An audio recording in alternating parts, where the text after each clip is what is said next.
ট্যান্টানা, wow কত সুন্দর মালা, এই তো আমি পরে নেই। হ্যাঁ, এটা কি জাদুর মালা? মিথ্যা কথা বলে ছোট হয়ে যাবে। হ্যাঁ, আমি এটা কি শুনতেছি, এটা খুলে ফেলি। আরে খুলতেছেই না, কি একটা অবস্থা, আমি আর খুলতে পারবো না। যাই হোক, আমি আবার বা কবেই মিথ্যা বলেছি। হ্যাঁ, এ তো একেবারে ছোট হয়ে গেছে, এখন তো খোলা অসম্ভব। সিমরান, তোমার ড্রেস কোথায়? আমু তা ওয়াশ করতে দিয়েছে। স্যার, আজকে তো আমার জন্মদিন। দৌড়, আবারও মিথ্যা বলে ফেলেছি। মালা তো আরো ছোট হয়ে গেল। আরে সিমরান, তোমার গলায় কিসের আঘাত? একটা দুষ্ট লোক আমার মালাটা চুরি করতে এসেছিল, তাই একটু চোট লেগেছে। এবার যদি আরেকটা মিথ্যা বলি তাহলে কি যে হবে? আমার এত কষ্টের টফিটা কে ভাঙলো? তার আগে আজকে দেখবো তুমি এই মন্দির ঘরটিকে বেশি ভালোবাসো নাকি আল্লাহর ঘরটিকে বেশি ভালোবাসো। যদি তুমি আল্লাহর ঘরটিকে সত্যি ভালোবেসে থাকো তাহলে ভিডিওটিতে একটি লাইক দিয়ে চ্যানেলটিকে সাবস্ক্রাইব করে দিবে। আর যদি এই মন্দির ঘরটিকে ভালোবাসো তাহলে কিছুই করতে হবে না, আর কমেন্টে লিখে যাও আই লাভ ইউ আল্লাহ।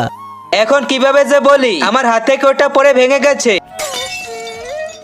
আরে তাড়াতাড়ি করে ভাগো, আমার মালা তো ছোট হয়ে গেছে। আরে আমার গলা।